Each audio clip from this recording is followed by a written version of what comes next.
కర్నూలు జిల్లా పరిషత్ సర్వసభ్య సమావేశం తీవ్ర గందరగోళం మధ్య జరిగింది. ఉదయం 10:30కి ప్రారంభం కావాల్సిన సమావేశం 12 గంటలకు ప్రారంభమైంది. సమావేశంలో ఉప ముఖ్యమంత్రి కె కృష్ణమూర్తి పాల్గొన్నారు. ఎంపీటీసీ, జెడ్పీటీసీ సభ్యులు కొందరు సమావేశంలో పాల్గొనడానికి నిరాకరించారు. వారికి నిధులు ఇవ్వటం లేదని, మహిళా సభ్యులకు కనీసం మరుగుదొడ్లు లేవన్నారు. సభ్యుల పట్ల జెడ్పీ చైర్మన్ బాధ్యతారాహిత్యంగా వ్యవహరిస్తున్నారని ఆరోపించారు. జెడ్పీ చైర్మన్ను మార్చాలంటూ మరికొందరు పట్టుబట్టారు. సభకు కొంతమంది సభ్యులు మాత్రమే హాజరయ్యారు. సభ్యుల అభ్యర్థనలు పరిశీలించామని, వారికి కావాల్సిన నిధుల ఏర్పాటుకు చేసేందుకు ప్రయత్నిస్తామని కృష్ణమూర్తి తెలిపారు. జీఎస్టీ ఇంతకుముందు 5% ఉండేది, దాదాపు 18% చేశారు.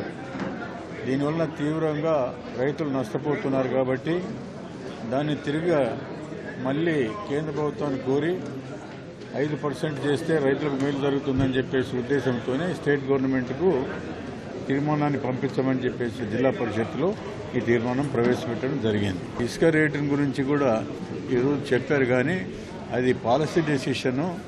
మరి ఒకసారి క్యాబినెట్లో డిస్కషన్ చేసిన తర్వాత ఆ డెసిషన్ అయిన తర్వాత అది ఇంప్లిమెంట్ చేయాలా లేదనేది అన్ని డిపార్ట్మెంట్లను కన్సల్ట్ చేసిన తర్వాత క్యాబినెట్లో డెసిషన్ తీసుకున్న తర్వాతనే ఈ తీర్మానాన్ని ఆమోదించాల్సి వస్తుంది.